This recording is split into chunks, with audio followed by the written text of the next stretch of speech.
Hello नमस्कार बच्चों, कैसे हैं आप सभी। उम्मीद करता हूँ अच्छे होंगे, ठीक है, और अपनी पढ़ाई कर रहे होंगे। तो आज जो बेसिकली इस चैप्टर का, ठीक है, ऊपर लिखा हुआ है आपका पुष्पीय पादपों में लैंगिक जनन, ठीक, sexual reproduction in flowering plants. Okay, first video में आपने केवल इंट्रोडक्शन देखा, ठीक है, और इस वीडियो में कि चैप्टर के अंदर क्या क्या है, कैसे पढ़ना है, कैसे नोट्स बनाना है, ठीक है, वो सारी चीज़ें आपकी क्लियर होने वाली हैं। तो आप थोड़ा सा काम करेंगे, कॉपी पेन लेकर के बैठेंगे और वन बाय वन जो भी मैं पढ़ाता जाऊँगा, बोलता जाऊँगा, वो आप मेरे साथ साथ नोट करते जाएंगे, ठीक है। चलिए तो स्टार्ट करेंगे आपका बिना टाइम वेस्ट किए हुए।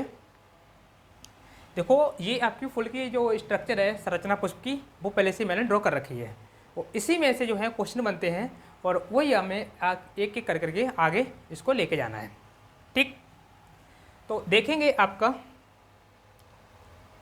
पुष्प क्या होता है, ठीक है। थोड़ा सा पुष्प के बारे में एक हेडिंग डालिए आप, पुष्प,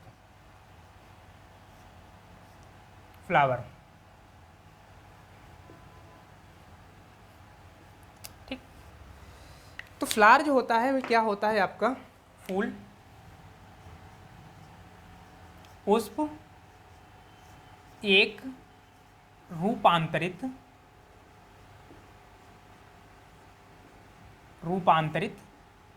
तना है, ठीक है। इतना लिखेंगे, पुष्प एक रूपांतरित तना है। और इसके बारे में पुष्प कैसे बनते हैं वो मैं तुम्हें इंट्रोडक्शन में बता चुका हूँ, ठीक है। इसमें केवल आप इतनी हेडिंग डालेंगे, फूल यानी पुष्प, फ्लावर, पुष्प एक रूपांतरित तना होता है, ये एक मॉडिफाइड स्टेम होता है, ठीक है। इसके बाद में अगली हेडिंग डालेंगे बेटा, इसके भाग, पुष्प के भाग, ठीक है। पुष्प के भाग में क्या होता है, एक जो कंप्लीट फ्लावर होता है, कंप्लीट जो फूल होता है, उसमें उसके 4 चक्र होते हैं। उसमें कितने, 4 चक्र होते हैं, ठीक है, जो आपको यहाँ पर शो किए गए हैं। एक बार देख लेंगे, ये एक चक्र ये हो गया, दूसरा ये हो गया, ठीक है, तीसरा ये हो गया और चौथा ये अंदर वाला ये पार्ट, ठीक है। फिर से देख लेंगे, ये पहला वाला हो गया, इसके बाद दूसरा हुआ, देन तीसरा हुआ और इसके बाद में चौथा हुआ। तो मैंने कितने बताया आपको, 4 पार्ट होते हैं, ठीक है। तो इसमें कितने भाग होते हैं, भाग में, चलो इसके बाद में एक चीज़ मैं और लिखूँगा, इसको एक पूर्ण पुष्प, एक पॉइंट और नोट करेंगे, एक पूर्ण पुष्प के 4 भाग या चक्र लिखेंगे, ठीक है, ठीक है। चक्र, भाग होते हैं या लिख सकते हैं चक्र होते हैं।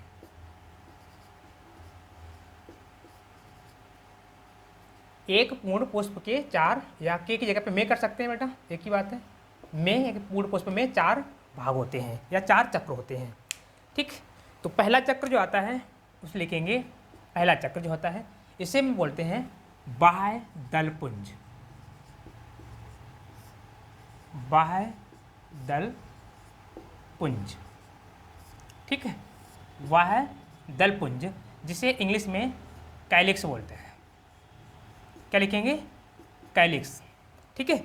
यहाँ पर नाम डाल देंगे इसका, ये जो बाहर दिख रहा है आपको ग्रीन कलर का, ये इसी के बोलते हैं बेटा कैलिक्स, ठीक है, कैलिक्स। तो इसमें क्या लिखेंगे, इसमें लिखेंगे यह पुष्प, यह पुष्प का सबसे बाहरी भाग होता है, बाहरी चक्र होता है, भाग होता है, चक्र होता है, जो फूल, फूल वर्ड सही नहीं रहेगा, पुष्प लिखूंगा, पुष्प की कली अवस्था में, कली अवस्था में, कली अवस्था में सुरक्षा, सुरक्षा प्रदान करता है, ठीक है।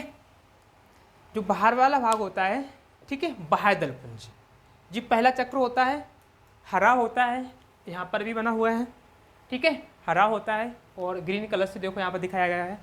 और ये क्या करता है आपका, कली अवस्था में होता है, उस टाइम पर पुष्प की रक्षा करता है। ठीक है, जब फूल होता है बड़ के फॉर्म में होता है। दूसरा नंबर इसी में और क्या करता है, जब हरा होता है तो क्या कर सकता है, ये फोटोसिंथेसिस कर सकता है। ठीक है, तो कहने का मतलब आप ऐड कर सकते हो, मैं ज़्यादा नहीं लिखूंगा इसके बारे में। ठीक है, फोटोसिंथेसिस कर सकता है, उसके थ्रू क्या हो जाएगा, फूल को न्यूट्रिशन मिल जाएगा। ठीक है, फूल को न्यूट्रिशन भी प्रोवाइड करवाता है जब फूल पुष्प अवस्था कली अवस्था में होता है। ओके, इसके बाद में बेटा सेकंड पार्ट जो होता है आपका दल पुंज।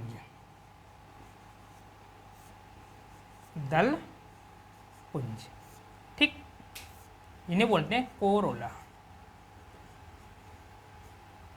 क्या बोला जाएगा, कोरोला बोलते हैं। ठीक, कोरोला में देखो लिखेंगे थोड़े से, कोरोला में जो आपके ये कलरफुल जो पार्ट होता है, फूल का रंगीन भाग जो कीट को, तितली को अपनी ओर आकर्षित करता है, वो वाला भाग, उसे कोरोला बोलते हैं। तो चक्र कौन सा होता है, तो दूसरे नंबर का होता है। देखो इसका मैं नाम लिखेंगे यहाँ पर बेटा, ये है आपका कोरोला। दलपुंज, वह दलपुंज। ठीक है, तो इसमें लिखेंगे यह है पुष्प का दूसरा चक्र होता है। यह पुष्प का दूसरा चक्र होता है। ठीक है, दूसरा पॉइंट लिखेंगे इसी में, जो कीटों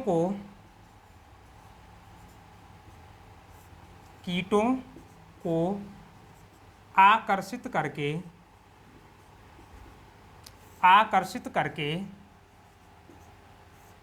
परागण में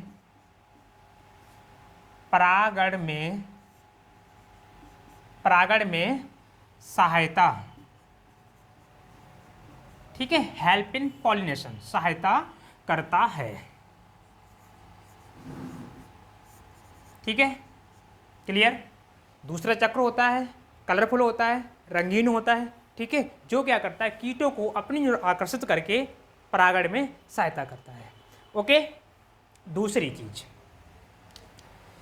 तीसरा नंबर आपका आता है यहाँ से तीसरा।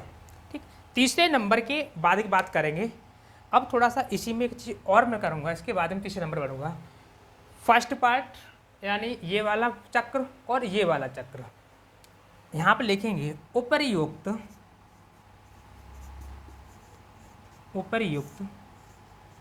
दोनों चक्र पुष्प के सहायक भाग होते हैं। उपर्युक्त दोनों चक्र मीन्स यानी बाह्यदलपुंज और दलपुंज, ये केवल क्या करते हैं, पुष्प के सहायता करते हैं। ठीक है, अभी जनन वाला पार्ट बाकी है।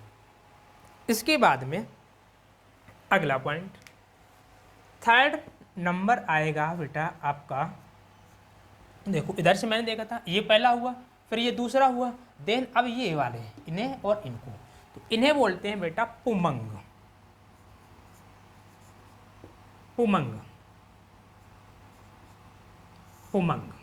ठीक है, पुमंग है, तो पुमंग में इंग्लिश बोलते हैं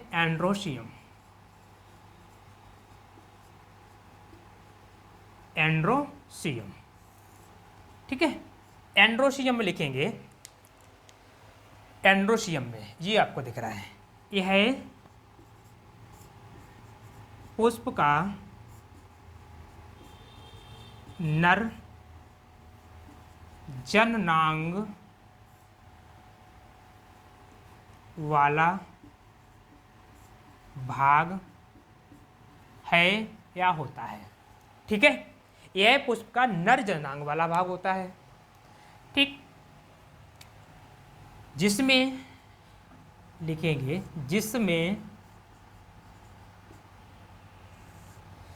जिसमें लघु बीजाणु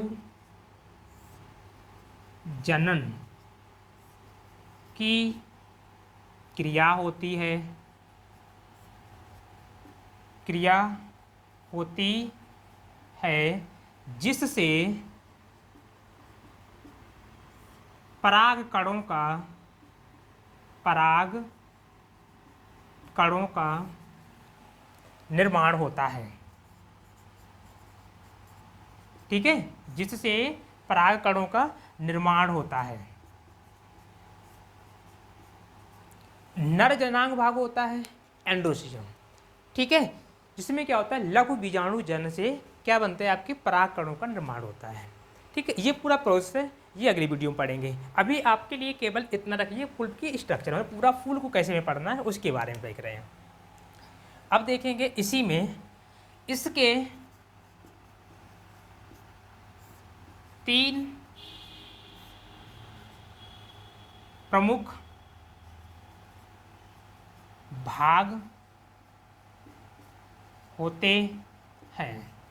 एक जो पुंकेसर होता है, एक होगा तो पुंकेसर बोलेंगे, और जब एक से ज़्यादा समूह में होते हैं तो उनको नाम दिया जाता है बेटा पुमंग। ठीक है, तो यहाँ पर 1 2 हो गए, तो मैंने पुमंग हेडिंग डाली है, पुमंग। इसके 3 प्रमुख भाग होते हैं। कौन कौन से होते हैं, तो 1 मिनट देखिए आप यहाँ से, ये सपोज करिए आपका कोई सा एक पुमंग है और ये इसका पार्ट ऊपर वाला हो जाएगा। तो ये जो लंबा जो पंख होता है डंठल, इससे बेटा बोला जाता है फिलामेंट या तंतु। क्या बोलेंगे इसे, फिलामेंट, फिलामेंट तंतु बोलेंगे। और ऊपर वाला जो पार्ट होता है इससे बेटा बोलते हैं परागकोश। क्या बोलेंगे, इससे बोलेंगे परागकोश। परागकोश मीन्स इसे इंग्लिश में बोलते हैं एंथर। ठीक है, एंथर बोलते हैं। और इसमें जो यहाँ पर जो पार्ट होता है, जो यहाँ पर जो पाली होती हैं, ठीक है, इनको जोड़ने का जो काम करता है, तो उसका तीसरा पार्ट होता है जिसे बोलते हैं इयोजी। ठीक है, क्या बोलेंगे, इयोजी बोलेंगे। क्लियर। तो ये सारी चीज़ें आप इसके 3 प्रमुख भाग होते हैं वो यहाँ पर लिख सकते हैं। कौन कौन से होते हैं, तो मैं केवल नाम लिखूँगा। ठीक है, यहाँ से लिख देंगे, इसके बाद रेज करूँगा इसको। एक लिखेंगे बेटा इयोजी। ठीक है, इसके बाद में आपका परागकोश, कहीं से आप लिख सकते हो, कोई दिक्कत नहीं है। आप, मैंने इयोजी पहले लिखा है, परागकोश ले सकते हैं। और बेटा होता है तंतु। ठीक, कौन सा होता है, तंतु होता है। ओके, दूसरी चीज़, अगला जो लास्ट आपका रहता है चौथा वाला भाग, ये जो फूला हुआ भाग दिख रहा है, ये वाला पार्ट। ठीक है, वो मैं ये कैलस से कोरोला मिटाने के बाद बात करेंगे। ठीक है, तो ये वाला पार्ट जो है आपके 1 2 3 यानी 3 चक्र आपके कंप्लीट हो गए हैं। ये चक्र आप नोट कर लीजिए या स्क्रीनशॉट लीजिए। ठीक है, तब तक मैं थोड़ा साइड हो जाऊंगा, इसके बाद में अगले चक्र की बात करता हूँ। ओके, हो गया होगा। चलिए, अब इसको मिटाने के बाद में तीसरा चक्र जो है, चौथा चक्र, वो बात करूँगा यहाँ से। ये आपका यहाँ से क्वेश्चन आपका कंटिन्यू हर साल पूछे जा रहे हैं, या तो पुमंग से आता है, पुंकेसर से, या आपका जो लास्ट जो चौथा चक्र पाने वाला हूँ इससे आता है। ठीक, तो अब ये पूरा आपका हो गया बोर्ड क्लियर, क्लीन। और अब यहाँ से देखो चौथा पॉइंट, चौथी हेडिंग लिखेंगे यहाँ पर। ठीक है, 3 हो गई हैं आपकी कंप्लीट। ये चक्र जो है थोड़ा सा रेज हो गया है, तो इसे पूरा कर देंगे पहले।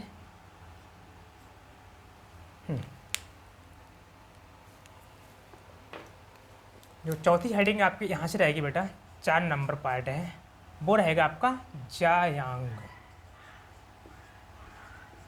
जायांग जिसे बोलते हैं गायनोशियम।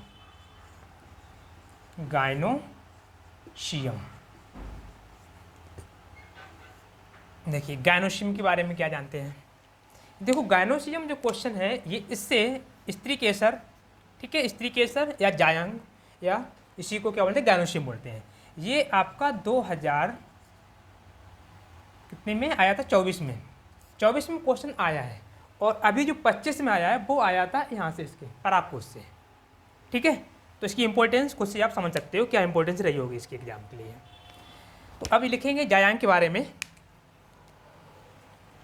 देखो जायांग क्या लिखेंगे, ये पहला पॉइंट लिखेंगे, यह है पुष्प का, यह है पुष्प का मादा जननांग वाला भाग है या होता है। पहला पॉइंट नोट करेंगे, क्या लिखेंगे?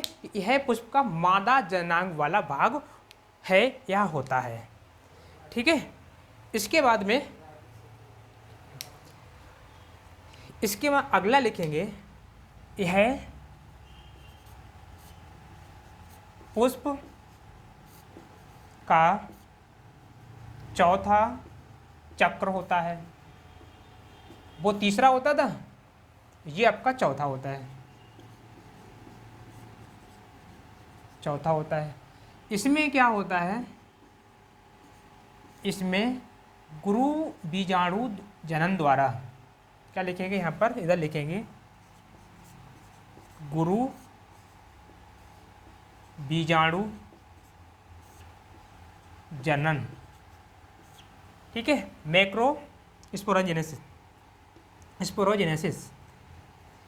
गुरु बीजाणु जनन द्वारा गुरु बीजाणुओं का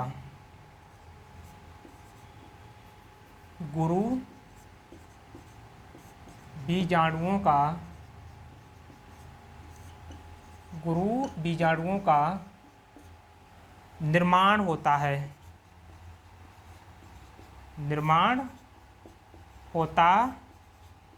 है। ठीक है, इतने पॉइंट इसमें नोट करेंगे। इसके बाद में अब इसके भी जैसे यहाँ पर विभाग होते हैं, ऐसे इसके विभाग होते हैं। ठीक है, तो पहले छोटा सा एक डायग्राम बनाऊंगा, उसमें समझाऊंगा, फिर इसके बारे में लिखना है। अब एक मान चलिए आपका जो यहाँ पर बना हुआ, इसे मैं बाहर बना रहा हूँ, इसे मैं उठा के यहाँ पर बनाऊंगा, थोड़ा सा तिरछा हुआ है, माफ़ी चाहूँगा इसके लिए। यहाँ से बना लेंगे दोबारा से,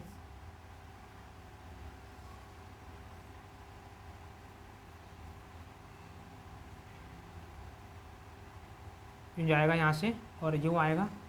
इसके बाद में थोड़ा सा फूला हुआ भाग, ठीक है, ये वाला, इसे थोड़ा छोटा कर सकते हो आप,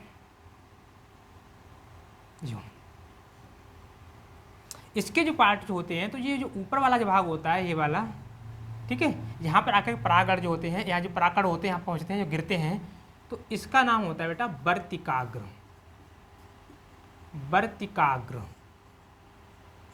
ठीक है, वर्तिकाग्र बोलते हैं इसको, जिसे स्टिग्मा बोला जाता है, स्टिग्मा। ठीक है, फिर इसके बाद में ये जो पार्ट होता है, इस वाले पार्ट को, इससे बोलते हैं वर्तिका, इसका नाम होता है वर्तिका, जिससे बोलेंगे स्टाइल। ठीक है, स्टाइल स्टिग्मा। और लास्ट वाला जो पार्ट है, जो फूला हुआ जो पार्ट होता है, ये वाला, ठीक है, जिसमें आपके क्या होते हैं, ये वाला, ये दिख रहा है आपको, ये जो पार्ट होता है, इसे बोलते हैं अंडाशय। ठीक है, अंडाशय, ओवरी। ठीक, ये वाले पार्ट, तो इसे बोलेंगे वर्तिकाग्र, वर्तिका, अंडाशय। नीचे से लिखेंगे अंडाशय, वर्तिका, वर्तिकाग्र। ओके, अब देखिए इसमें क्या लिखेंगे, यहाँ से आगे का, इसके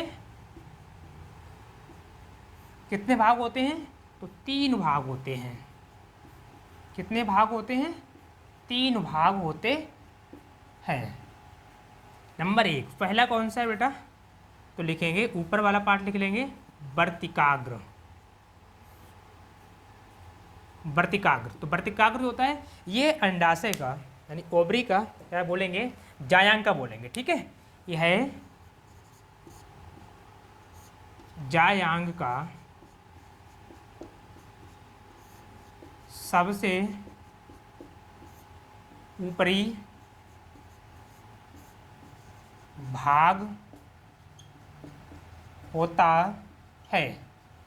ठीक है, ये पूरे सबसे ऊपर वाला भाग, ये वाला बिल्कुल टॉप वाला, ये वाला। ठीक, दूसरा 3 भाग होते हैं, तीनों के बारे में लिखना है।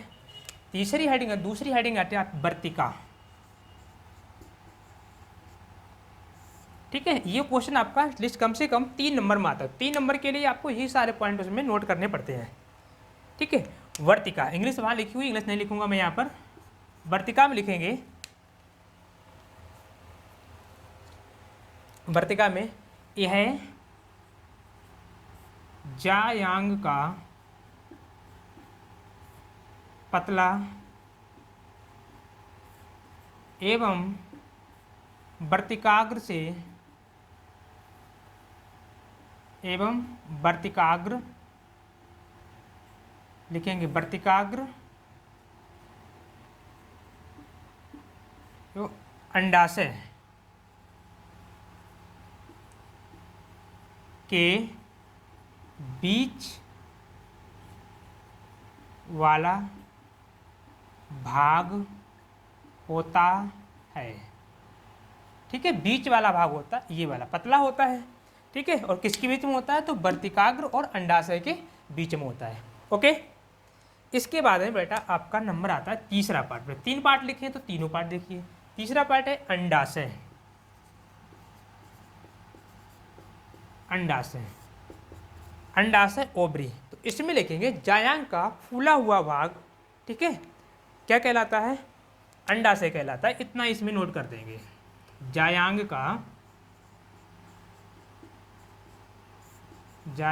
का फूला हुआ भाग अंडाशय कहलाता है। ठीक है, जिसमें क्या होता है, आपके गुरु बीजाणु होते हैं, बनते हैं। ठीक है, और या फिर अंडाशय होता है, अंडाशय में क्या होते हैं, आपके बीजांड होता है। तो ये भी इसमें लिख सकते हो, इसमें अंडाशय होता है, इसमें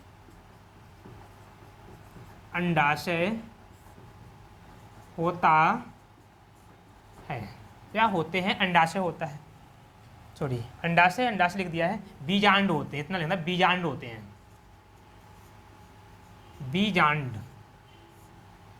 बीजांड होते हैं। ठीक है, तो ये आपके कौन से 1 2 3 4 पार्ट मैंने पढ़ लिए इसके। ठीक, अब इसमें इम्पोर्टेंट चीज़ क्या बची है, जैसे मैंने अभी आपको जो 2 लिखे थे, कौन कौन से, ये और ये वाला। ठीक, तो इसमें मैंने क्या लिखा था, आपके जो उपयुक्त दोनों कौन से, आपके ये और ये कैलिक्स कोरला, ये केवल मात्र क्या करते हैं, सहायता करते हैं जनन में। तो इस वजह से कैसे भाग हो गए, इसके सहायक भाग हो गए। अब बात सुनिए क्या है, अब यहाँ पर नोट करने वाली जो बात है वो लिखेंगे, इसमें वो लिखेंगे पुमंग यानी एंड्रोशियम एवं जायांग गायनोशियम, ये दोनों पुष्प के आवश्यक, वो सहायक हैं, ये आवश्यक जनन या जननांग होते हैं। ठीक है, तो ये आपके होते हैं 4 पार्ट, इसमें से 2 आपके हो गए कौन से, सहायक, और 2 हो गए आवश्यक। ठीक है, जो आवश्यक जनांग होते हैं उनमें आपका जायांग और पुमंग। इसके बाद में जो सहायक होते हैं उसमें आपका होता है बाह्यदलपुंज और दलपुंज, जिसे कैलिक्स और कोरोला बोला जाता है। ठीक, अब यहाँ से थोड़ा सा नेम कर लेंगे, नीचे देखो पहले वाला मैंने बता तो दिया अलग करके, लेकिन अब थोड़ा सा देखेंगे। ये जो पार्ट दिख रहा है ये इसी का नाम है। हाँ, तो ये आपने देख लिया, पूरा हो गया, तो पहले इसको नोट कर लीजिए। ठीक है, या इसका इसको छोड़ दीजिए, इसके बाद में आगे का क्लियर दिख रहा होगा। ठीक है, हो गया, डन कर लिया। ठीक है, अब इसको साइड करेंगे। इसके बाद में अब देखेंगे पूरी स्ट्रक्चर को हमें कैसे मेमोराइज करना है, कैसे याद करना, हमारे ब्रेन में सेट हो जाए, जब एग्जाम टाइम आप कैसे इसको लिखेंगे। ठीक है, तो इसकी बात करेंगे केवल एक स्ट्रक्चर के थ्रू। अब ये पूरा पार्ट मैं यहाँ से मिटाने वाला हूँ, केवल संरचना वही रहेगी। इसके बाद में, और ये आपका 12th में तो है ही है, और हाई स्कूल में तो केवल इतना ही आ जाता है, केवल इतना ही, पुष्प की संरचना का वर्णन कीजिए। ठीक, तो इसमें देखेंगे, देखो पहले तो देखेंगे ये जो पुष्प जो सामने आपको बना हुआ दिख रहा है, ठीक है, तो इसमें देखेंगे, इसमें ये कंप्लीट पुष्प है, इसमें सब कुछ है, इसमें पुमंग भी है, जायांग भी है, बाह्यदलपुंज भी है और दलपुंज भी है, तो ये पूर्ण पुष्प है। ठीक है, तो ये भी कहानी बताऊंगा थोड़ी सी कि अपूर्ण कौन से होते हैं, जब ये पूर्ण है तो अपूर्ण कौन से होते हैं, उसकी बात करूंगा। ठीक है, बस जस्ट 1 सेकेंड देखिए। तो अब यहाँ से देखेंगे, देखिए पहले ये जो पार्ट मैं लिख दिया आपका कैलिक्स कोरोला, ठीक, दलपुंज, और ये बाह्यदलपुंज, ये हो गया आपके दलपुंज, इनका नाम लिखना नहीं, ये ऐसे ही रहे, सहायक हो गए। अब मैं देखूंगा ये वाले पार्ट, ये देखूंगा, देखो ये मैं यहाँ पे लिख रहा हूँ, इसका नाम हो जाता है परागकोश,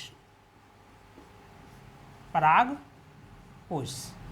ठीक, और ये हो जाता है इसके जहाँ पे जुड़ता है यहाँ पर, ठीक है, पारी से, तो ये हो जाता है यहाँ से आपका योजी। ये एरो थोड़ा सा डाउन हो गया, इससे ऊपर करेंगे। ठीक है, ये हो जाएगा आपका योजी, योजी। ठीक, और तीसरा जो है ये आपको दिख रहा है, ये फिलामेंट, ठीक, पतला तंतु, इसे बोलते हैं तंतु। ठीक, तंतु बोलते हैं। तब ये तंतु और योजी फिलामेंट ये मिला करके इतने पूरे को क्या बोलेंगे, पुंकेसर या पुमंग बोलेंगे। एक है तो पुंकेसर बोलेंगे और बहुत सारे हैं तो पुमंग बोलेंगे। तो मैं यहाँ पर पुंकेसर लिखना चाहूँगा। ठीक है, स्टेमन जो आपका ये केवल एक बजे दिखाया जा रहा है। इसी हिसाब से बेटा देखिए इधर वाला, ये वाला पार्ट, ये दिख रहा है आपका फूला हुआ पार्ट, ठीक है, जायांग। अब इसमें देखिए क्या होता है, ये जो ऊपर वाला पार्ट जो होता है ये, इसे बोलते हैं वर्तिकाग्र, वर्तिकाग्र। और ये जो बीच वाला जो पार्ट है पतला, इसका नाम होता है वर्तिका। ठीक है, वर्तिका। और ये फूला हुआ जो पार्ट जिसमें ये बीजांड दिख रहा है, ये होता है अंडाशय। ठीक है, अंडाशय। और इसी तीनों को मिला के क्या बोलते हैं, जायांग, या बोलेंगे जायांग स्त्री केसर। मैं दोनों वर्ड यहाँ पर लिखना चाहूँगा और आप लोग मेरे साथ में ये चीज़ नोट कर लीजिए, स्त्री केसर या जायांग, जायांग स्त्री केसर। ये क्वेश्चन कहीं से भी आ सकता है, जायांग पूछ लेगा या स्त्री केसर पूछ लेगा, बात दोनों में सेम है। ठीक है, स्त्री केसर और जायांग, ये आपके, अब देखो यहाँ से ये आपके मैन होते हैं, जनांग वाले पार्ट, ये सहायक मैन पार्ट होते हैं। ठीक है, तो यहाँ पर हम लिख सकते हैं ये कैसे आपके मैन बोलेंगे, यानी ये आपके जननांग होते हैं, जनन अंग, जननांग, जननांग पुष्प के जो मैन होते हैं आवश्यक भाग होते हैं, ये आपके आवश्यक होते हैं। ऊपर वाले थे वो आपके सहायक थे।